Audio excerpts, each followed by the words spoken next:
আসসালামু আলাইকুম।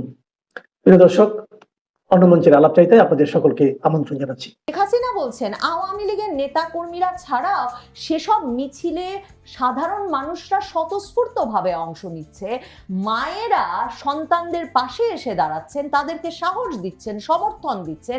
এগুলো থেকে স্পষ্ট বোঝা যাচ্ছে আওয়ামী লীগ আবারও উঠে দাঁড়াচ্ছে।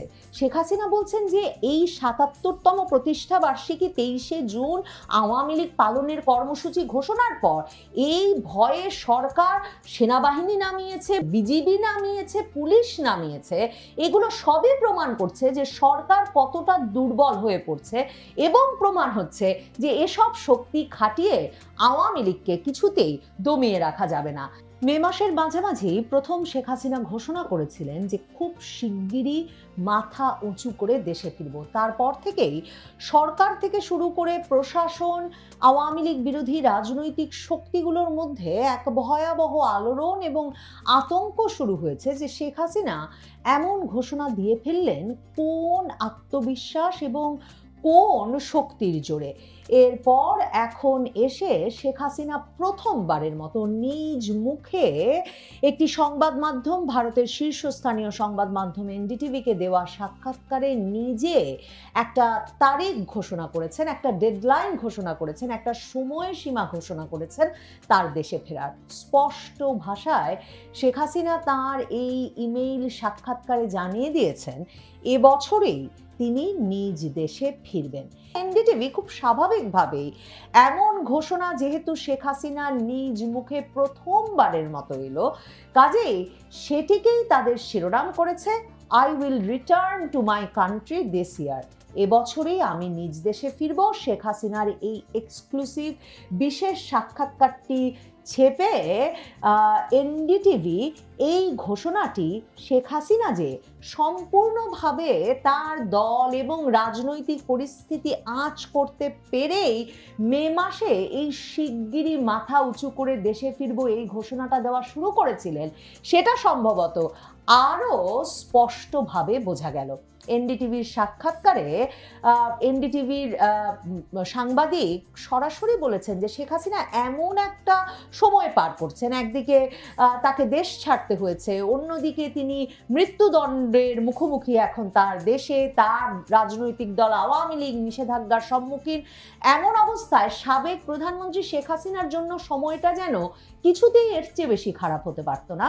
কিন্তু এনডিটিভি বলছেন শেখ হাসিনা তবু আনফেজড, মানে একেবারে অবিচল আছেন এবং তিনি বলেছেন যে নির্বাসন থেকে তিনি এবছর দেশে ফিরবেন, কারণ তার দল আওয়ামী লীগ তো একটা রাজনৈতিক দল মাত্র নয়, একটা সংগঠন মাত্র নয়, এটি একটি ফোর্স, এটা একটা শক্তি। এবং শেখ হাসিনা এই সাক্ষাৎকারে বলেছেন যে বাংলাদেশের সংখ্যালঘুদের ওপর যে কোনো হামলা আসলে বাংলাদেশের মুক্তিযুদ্ধের ওপর হামলা, স্বাধীনতার ওপরে হামলা বলে তিনি মনে করেন। এই যে এনডিটিভির সঙ্গে এই এক্সক্লুসিভ ইমেইল ইন্টারভিউটিতে শেখ হাসিনা নানা বিষয়ে কথা বলেছেন। অনেকগুলো খুব নতুন প্রশ্ন এনডিটিভি তার দিকে করেছে, কিন্তু যেটা খুব স্বাভাবিক প্রথম প্রশ্ন, সেটাই এনডিটিভিরও প্রথম প্রশ্ন ছিল যে আপনি প্রায়শই এখন বলছেন আপনি দেশে ফিরবেন, আপনার সমর্থকেরাও এ বিষয়ে খুবই উজ্জীবিত যে খুব শিগগিরই আপনি বাংলাদেশে ফিরবেন, অনেক নেতারা বলছেন এবছরেই ফিরবেন, কিন্তু মৃত্যুদণ্ড মাথায় নিয়ে এই সিদ্ধান্ত আসলে কতটা বাস্তবসম্মত? শেখ হাসিনা বলছেন এটা তো আমার কোনো ব্যক্তিগত ইচ্ছা, উচ্চাকাঙ্ক্ষা কিংবা মানে আমার আকাঙ্ক্ষার সঙ্গে সম্পৃক্ত নয়, এটা অনেক বেশি সম্পৃক্ত বাংলাদেশের মানুষের রাজনৈতিক অধিকার, গণতন্ত্র পুনরুদ্ধার, আইনের শাসন প্রতিষ্ঠা এবং বাংলাদেশে আবারও মুক্তিযুদ্ধের চেতনা ফিরিয়ে আনার সঙ্গে। কারণ শেখ হাসিনা বলছেন আমি রাজনীতিটা ক্ষমতার জন্য করি না, আমি বাংলাদেশের জনগণের জন্য করি এবং বঙ্গবন্ধুর সোনার বাংলা বাস্তবায়নের জন্য করি। কাজেই ওই মৃত্যুদণ্ডের রায়, সেটা তো কোনো ন্যায় বিচার না, এটা একটা ইল্লিগাল, বেআইনি, আনকনস্টিটিউশনাল, অসাংবিধানিক এবং রাজনৈতিকভাবে উদ্দেশ্য প্রণোদিত একটা প্রক্রিয়া। কাজেই যখন রাজনৈতিক প্রতিশোধের হাতিয়ার হিসেবে আইন বিভাগকে, বিচার বিভাগকে ব্যবহার করা হয়, তখন সেই বিচার নিয়ে ভাববার কিছু নাই। এর আগেও আওয়ামী লীগকে নেতৃত্ব শূন্য করতে বিচার বিভাগকে রাজনৈতিক প্রতিশোধের হাতিয়ার হিসেবে ব্যবহারের চেষ্টা হয়েছে, তখনও এগুলো ফেল করেছে, ব্যর্থ হয়েছে। এ দফায়ও এই উদ্যোগ ফেল করবে। এবং তিনি বলেছেন যে 1975 সালে তিনি তার পিতামাতাকে হারিয়েছেন, ভাইকে হারিয়েছেন, পুরো পরিবারকে হারিয়েছেন। 21শে আগস্ট তার উপর গ্রেনেড হামলা হয়েছে, এরপরেও অনেকবার তার উপর, জীবনের ওপর হামলা হয়েছে, কিন্তু তিনি তো মৃত্যুকে কখনোই ভয় করেন নাই। তিনি বাংলাদেশের জনগণের জন্যই প্রায় পুরো জীবনটা কাজ করেছেন, কারণ বাংলাদেশের জনগণের সঙ্গে তার জীবনটা ওতপ্রোতভাবে জড়িয়ে গেছে আওয়ামী লীগের সঙ্গে, গণতন্ত্রের জন্য সংগ্রামের সঙ্গে এবং বাংলাদেশের উন্নয়নের সঙ্গে। কাজেই I want to say clearly, আমি স্পষ্টভাবে বলতে চাই, overcoming every obstacle and every conspiracy, সকল বাধা এবং ষড়যন্ত্রকে জয় করে I will return to my country this year, এবছরেই আমি আমার নিজ দেশে ফিরব। এনডিটিভি তখন বলছে যে আপনি কি কোনো ইঙ্গিত পাচ্ছেন, যে মানে এই ইঙ্গিত তো চারদিকে পাওয়া যাচ্ছে যে বাংলাদেশের সরকারের নানা রকম ব্যর্থতা এবং perceived gaps in the Bangladesh government, মানে যেসব খামতি আছে সেসব কারণে আওয়ামী লীগ আবার নতুন করে সমর্থন পাচ্ছে। কারণ এটাকে একটা রাজনৈতিক সাফল্যে পরিণত করার, এই যে সমর্থন বাড়ছে আওয়ামী লীগের প্রতি, এটাকে একটা রাজনৈতিক সমর্থনে পরিণত করার সাংগঠনিক শক্তি কি আপনার দলের এখন আছে? তখন শেখ হাসিনা বলছেন আওয়ামী লীগ তো কোনো কাগজের সংগঠন নয়, এটা একটা রাজনৈতিক শক্তি, বাংলার মাটিতে, বাংলার জনগণের ভেতরে, বাংলার ইতিহাস ঐতিহ্যের সাথে জড়িত একটা সংগঠন, এবং যার সঙ্গে বাঙালির যে জাতিসত্তার যে পরিচয় তা অঙ্গাঙ্গিভাবে জড়িত। ৭৭ বছরের ইতিহাসে আওয়ামী লীগের উপর অনেকবার নানা রকম হামলা হয়েছে, নানাভাবে আওয়ামী লীগকে রক্তাক্ত করা হয়েছে, নিষিদ্ধ করা হয়েছে, কিন্তু প্রতিবারই আওয়ামী লীগ জনগণের শক্তিতে ফিরে এসেছে। কাজেই কারো ব্যর্থতা বা সাফল্য, মানে এখনের সরকার ব্যর্থ হচ্ছে কি সফল হচ্ছে, এর ওপর আওয়ামী লীগের রিটার্ন ডিপেন্ড করে না, নির্ভর করে না। আওয়ামী লীগ নিজেই জনগণকে সাথে নিয়ে তার নিজের পথ তৈরি করে নিতে পারে, কারণ সব সময় জনগণের সমর্থন আওয়ামী লীগের সঙ্গে আছে। শেখ হাসিনা বলেছেন যে তার নেতাকর্মীদের প্রতি ৭৭তম প্রতিষ্ঠা বার্ষিকীতে তার একটাই অনুরোধ, আহ্বান, যে মানুষের পাশে থাকতে হবে এবং ঐক্যবদ্ধ থাকতে হবে। শেখ হাসিনা বলছেন যে আওয়ামী লীগ জনগণের সাথে ছিল, আছে এবং থাকবে। কাজেই এই জনগণের শক্তিতে আওয়ামী লীগ আবার উঠে দাঁড়াবে, আবারও প্রবল শক্তিমত্তায় বাংলাদেশের রাজনীতিতে ফিরবে। এনডিটিভি জিজ্ঞেস করছে যে এখন তো হাজার হাজার কেস হয়েছে আপনার নেতা কর্মীদের বিরুদ্ধে এবং মানে এখনো নিষেধাজ্ঞা বলবৎ আছে, কতটা সম্ভব যে খুব শিগগিরই, শেখ হাসিনা যেহেতু বলছেন এবছরই দেশে ফিরবেন, যে খুব শিগগিরই আপনারা একটা রাজনৈতিক রিকভারি বা রাজনৈতিকভাবে আপনাদের একটা পুনরুত্থান হবে? তখন শেখ হাসিনা বলছে যে এটাও তো কোনো সরকারের ফেভারের ওপর বা দয়ার ওপর নির্ভর করে না, এটা তো জনগণের ওপর নির্ভর করে, কারণ একটা অসাংবিধানিক বেআইনি নিষেধাজ্ঞা দেওয়া হয়েছে যাতে আওয়ামী লীগকে বাদ দিয়ে একটা সাজানো নির্বাচন করা হয়। তারা হয়তো পার্টি অফিস বন্ধ করেছে, তারা রাজনৈতিক কার্যক্রম নিষেধাজ্ঞা বলবৎ রেখেছে সাময়িকভাবে, কিন্তু তারা তো আওয়ামী লীগকে মুছে ফেলতে পারে না। এর মধ্যেই আওয়ামী লীগ উঠে দাঁড়াতে শুরু করেছে, ব্যাপক নির্যাতন এবং দমন চালানো হচ্ছে আইন শৃঙ্খলা রক্ষাকারী বাহিনীগুলোকে দিয়ে, কিন্তু তারপরেও প্রতিদিন বাংলাদেশের বিভিন্ন জেলায়, উপজেলায়, ইউনিয়নে, গ্রামে, বিভিন্ন অঞ্চলে আওয়ামী লীগ এবং তার অঙ্গ সংগঠনগুলোর সমর্থনে মিছিলের পর মিছিল হচ্ছে। শেখ হাসিনা বলছেন আওয়ামী লীগের নেতা কর্মীরা ছাড়াও সেসব মিছিলে সাধারণ মানুষরা স্বতঃস্ফূর্তভাবে অংশ নিচ্ছে, মায়েরা সন্তানদের পাশে এসে দাঁড়াচ্ছেন, তাদেরকে সাহস দিচ্ছেন, সমর্থন দিচ্ছেন, এগুলো থেকে স্পষ্ট বোঝা যাচ্ছে আওয়ামী লীগ আবারও উঠে দাঁড়াচ্ছে। শেখ হাসিনা বলছেন যে এই ৭৭তম প্রতিষ্ঠা বার্ষিকী ২৩শে জুন আওয়ামী লীগ পালনের কর্মসূচি ঘোষণার পর এই ভয়ে সরকার সেনাবাহিনী নামিয়েছে, বিজিবি নামিয়েছে, পুলিশ নামিয়েছে। এগুলো সবই প্রমাণ করছে যে সরকার কতটা দুর্বল হয়ে পড়ছে, এবং প্রমাণ হচ্ছে যে এসব শক্তি খাটিয়ে আওয়ামী লীগকে কিছুতেই দমিয়ে রাখা যাবে না।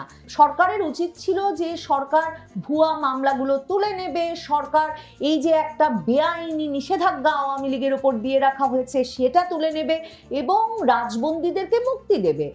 কিন্তু শান্তিপূর্ণ রাজনৈতিক কার্যক্রম চালাতে না দিয়ে এখনো যে ক্ষমতা দখলকারী পক্ষ একটা সামান্য গণতান্ত্রিক পরিসরও তৈরি করছে না, তার ফলে সাধারণ মানুষের ভেতরে যে অ্যাঙ্গার, যে ক্ষোভ, যে বেদনা এবং গণতন্ত্রের জন্য যে আকাঙ্ক্ষা তৈরি হচ্ছে, তার একত্র হয়ে বাংলাদেশের মানুষই আওয়ামী লীগকে ফিরিয়ে আনার পথ তৈরি করবে। শেখ হাসিনাকে এনডিটিভি জিজ্ঞেস করেছিল যে এমন খবরও তো আছে যে বিএনপির সঙ্গে আপনাদের পর্দার অন্তরালে আওয়ামী লীগকে রাজনীতি ফেরানোর বিষয়ে আলোচনা চলছে, এরকম কোনো ঘটনার কি সত্যি সত্যতা আছে? শেখ হাসিনা বলছেন যে এ ধরনের প্রোপাগান্ডা, গুজব সবসময় ষড়যন্ত্রকারীরা ছড়ায় যাতে সাধারণ মানুষকে বিভ্রান্ত করা যায়। কিন্তু আমার অবস্থান খুব স্পষ্ট।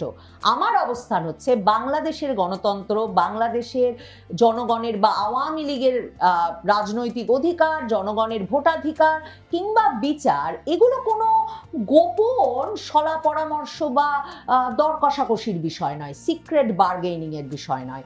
এগুলো জনগণের সাংবিধানিক অধিকার। কাজেই কেউ কোনো ফেভার করবেন না যখন তিনি আসলে আওয়ামী লীগের ওপর থেকে নিষেধাজ্ঞা তুলে নেবেন। সেটা একটা গণতান্ত্রিক রাষ্ট্রের একেবারে মিনিমাম রিকোয়ারমেন্ট, একেবারে সবচেয়ে স্বল্পতম চাওয়া। Justice is not charity either. কারো জন্য ন্যায় বিচার নিশ্চিত করাটাও আসলে কোনো দয়ার দান নয়, এগুলো সবই মৌলিক অধিকার। শেখ হাসিনা বলছেন আমি সবসময় রাজনৈতিক সমাধানের পক্ষে, কিন্তু সকল রাজনৈতিক সমাধানকে উন্মুক্ত, ওপেন, প্রিন্সিপালড, ন্যায়নিষ্ঠ এবং based on the aspirations of the people হতে হবে, জনগণের আকাঙ্ক্ষার সঙ্গে সামঞ্জস্যপূর্ণ হতে হবে। এটা কোনো সিক্রেট ডিল, গোপন চুক্তির বিষয় হতে পারে না। বাংলাদেশ আওয়ামী লীগ কারো কাছ থেকে কোনো রাজনৈতিক দয়া প্রত্যাশা করে না। আওয়ামী লীগ সাংবিধানিক অধিকার ফেরত চায় রাজনীতি করার। শেখ হাসিনাকে জিজ্ঞেস করা হয়েছিল এই সাক্ষাৎকারে যে তিনি নিজে কেমন আছেন এই নির্বাসনের জীবনে, তার সঙ্গে তার কন্যা সাইমা ওয়াজেদের নিয়মিত দেখা হয় কিনা। কারণ সাইমা ওয়াজেদ বিশ্ব স্বাস্থ্য সংস্থার কাজে 2024-এর আগস্টের আগে থেকেই দিল্লিতেই ছিলেন, সেটা মাথায় রেখেই এনডিটিভি সম্ভবত এই প্রশ্ন করেছে। শেখ হাসিনা বলছেন যে দীর্ঘ সময় হয়েছে তার নিজের কোনো ব্যক্তিগত জীবন নাই, তিনি বাংলাদেশের জনগণের জন্যে তার জীবনটাকে উৎসর্গ করেছেন। এখনো বাংলাদেশ একটা খুব কঠিন সময়ে পার করছে এবং শেখ হাসিনা বলছেন তাকে বিশেষভাবে বেদনাহত করে যে এরকম একটা সময়ে তিনি বাংলাদেশের মানুষের পাশে থাকতে পারছেন না। তার হৃদয়টা বাংলাদেশেই পড়ে আছে, পরিবারের সদস্যদের সঙ্গে তার নিয়মিত যোগাযোগ আছে, সে কথাটা তিনি বলেছেন। শেখ হাসিনা বলছেন যে যে মাটিতে তার বাবার কবর, যে মাটির সঙ্গে তার পরিবারের সদস্যদের রক্ত মিশে আছে, যেখানে তার নেতা কর্মীরা এখন ভয়াবহ দমন নির্যাতনের শিকার হচ্ছেন, সেই মাটি থেকে দূরে থাকাটাই এখন সবচেয়ে বড় কষ্ট তার জন্যে। শেখ হাসিনা বলছেন যে বাংলাদেশের জনগণ, তার নেতাকর্মীরাই তার সবচেয়ে বড় শক্তি। কাজেই সেই শক্তি নিয়ে তিনি বাংলাদেশে এবছর ফিরবেন এবং সেই শক্তি নিয়েই বাংলাদেশে আবারও গণতন্ত্র পুনঃপ্রতিষ্ঠিত হবে, আওয়ামী লীগ রাজনীতিতে পুরোদমে ফিরবে এবং সেই সংগ্রামে বাংলাদেশের জনগণের সঙ্গে তিনি আছেন এবং থাকবেন। আজ দুপুরের পর থেকে বাংলাদেশের রাজনীতি অনেক উত্তাল হয়ে গেছে। বাংলাদেশের রাজনৈতিক অঙ্গনে একটা উত্তাল পরিস্থিতি আমরা দেখতে পাচ্ছি। জামাত, এনসিপি, বিএনপি এছাড়াও আরো যারা জঙ্গি সন্ত্রাসী সংগঠন আছে, সত্যি কথা বলতে পাগল হয়ে গেছে। এদিক সেদিক ছুটাছুটি করছে, কেউ বিভিন্ন দূতাবাসে যাচ্ছে, পাকিস্তান দূতাবাস, মার্কিন দূতাবাস, ফ্রান্স দূতাবাস, বিভিন্ন দূতাবাসে দৌড়াদৌড়ি করছে, কারণ খুব শীঘ্রই কিছু একটা হতে যাচ্ছে। বিশেষ করে যারা জুলাই আগস্টের সেই তথাকথিত জঙ্গি আন্দোলনে নেতৃত্ব দিয়েছিল, সেই জঙ্গি আন্দোলনে সব ধরনের সমর্থন দিয়েছিল, অর্থনৈতিক সহায়তা করেছিল, নিজ উপস্থিত থেকে ভূমিকা রেখেছিল, এদের মধ্যে মারাত্মক ভয় ঢুকে গেছে। কারণ একটাই, আপনারা জানেন বঙ্গবন্ধু কন্যা জননেত্রী দেশরত্ন শেখ হাসিনা উনি 2 মাস পূর্বে বললেন মাথা উঁচু করে বীরের বেশে বাংলাদেশে ফিরবেন, কিন্তু সেই সময় তিনি একবারের জন্যও বলেননি তিনি ঠিক কবে ফিরবেন, কোন মাসে ফিরবেন, কোন সালে ফিরবেন, কত তারিখে ফিরবেন। এরপরেও জুলাই সন্ত্রাসী বিএনপি, জামাত, এনসিপি এরা ভয়ে উন্মাদ হয়ে আওয়ামী লীগের বিভিন্ন পর্যায়ের নেতাকর্মীদেরকে গ্রেফতার করছে, মব করছে, মিথ্যা মামলা দিচ্ছে, হত্যা করছে। লাশের সংখ্যা দিন দিন বেড়েই চলেছে। আপনারা জানেন তুরাগে 3 জনকে হত্যা করা হলো, 4 জন গুম, এখনো তারা কোথায় আছে জানি না। রাষ্ট্রপক্ষ সম্পূর্ণ ঘটনা অস্বীকার করলো, পুলিশ অস্বীকার করলো। তুরাগের ঘটনার ঠিক কয়েক ঘন্টার ব্যবধানে বঙ্গবন্ধু কন্যা শেখ হাসিনা উনি একটা ঘোষণা দিয়ে দিয়েছেন। এই ঘোষণার পর বাংলাদেশে এই কয়েক ঘন্টার ব্যবধানে অনেকগুলা ঘটনা ঘটেছে। উনি কি ঘোষণা দিয়েছে অনেকে আপনারা জানেন। উনি ঘোষণা দিয়েছেন, আমি পরিষ্কারভাবে বলতে চাই, প্রতিটি বাধা এবং প্রতিটি ষড়যন্ত্র কাটিয়ে আমি এবছরই আমার দেশে ফিরে আসব। আজ যখন বঙ্গবন্ধু কন্যা ঘোষণা দিলেন জুন মাসের 28 তারিখ, অর্থাৎ জুন মাস শেষ, July, August, September, October, November, December, 6 মাস। এবছরের বাকি 6 মাস অর্থাৎ বঙ্গবন্ধু কন্যা আগামী 6 মাসের মধ্যে বাংলাদেশে ফিরে আসবেন। বঙ্গবন্ধুর মেয়ে ঘোষণা দিয়েছেন মানে উনি আসবেন। আর ওনার মতো ব্যক্তি, ওনার মতো বিচক্ষণ দূরদর্শী নেতৃত্ব কখনোই সব হিসাব নিকাশ, সব ধরনের সমীকরণ না মিলিয়ে এই ধরনের ঘোষণা দেওয়ার কথা না। উনি দিতেন না। উনি জানেন উনি ফিরতে পারবেন, কিংবা ফিরে আসার জন্য সকল ইন্তেজাম অর্থাৎ আয়োজন সম্পন্ন করা হয়ে গেছে, যার কারণে তিনি ঘোষণা দিয়েছেন এবছরেই সকল ষড়যন্ত্র, সকল বাধা কাটিয়ে আমি আমার দেশে ফিরে যাব। এই ঘোষণার পর থেকে অনেকের অনেক কিছু হয়ে গেছে, কিন্তু একটা মানুষের লোক হয়ে গেছে, সেটা বাংলাদেশের বর্তমান প্রধানমন্ত্রী জনাব তারেক রহমান অস্থির হয়ে গেছেন। এই ঘোষণার পর স্বরাষ্ট্রমন্ত্রী সালাউদ্দিনকে ডেকে নিয়ে সেনা প্রধানের সাথে কথা বলেছে জনাব তারেক। গোয়েন্দা সংস্থা, specially DGFI, DB, SB, NSI, police অর্থাৎ প্রত্যেকটা উইংসকে নির্দেশনা দিয়েছেন আওয়ামী লীগের কারা কারা ঢাকা শহরে অবস্থান করছে, কারা কারা আওয়ামী লীগকে সুসংগঠিত করার জন্য নিয়োজিত আছে, কারা আড়াল থেকে আওয়ামী লীগকে সহায়তা করছে, আওয়ামী লীগের নেতাকর্মীরা কোন এলাকায়, কোন বাসায়, কার মাধ্যমে কোথায় অবস্থান করছে, সবকিছু খুঁজে বের করো, আইন প্রয়োগ করো, তাদেরকে গ্রেফতার করো, তাদেরকে জেলে ঢুকাও, যাতে করে তাদের মিশন সফল না হয়। ঢাকা শহরের অর্থাৎ ঢাকা মহানগর উত্তর এবং দক্ষিণের প্রত্যেকটা থানায় নির্দেশনা দেওয়া হয়ে গেছে, যেখানেই আওয়ামী লীগ পাবে সেখানেই গ্রেফতার করতে হবে। এছাড়াও Dhaka metropolitan police commissioner, Dhaka রেঞ্জের ডিআইজি, এসপি, ডিসি প্রত্যেককেই স্পষ্ট নির্দেশনা দেওয়া হয়েছে আওয়ামী লীগের মিছিল কোথাও হলে প্রত্যেকটা মিছিল থেকে যারা যারা অংশ নেবে তাদেরকে গ্রেফতার করতে হবে যে কোনো মূল্যে।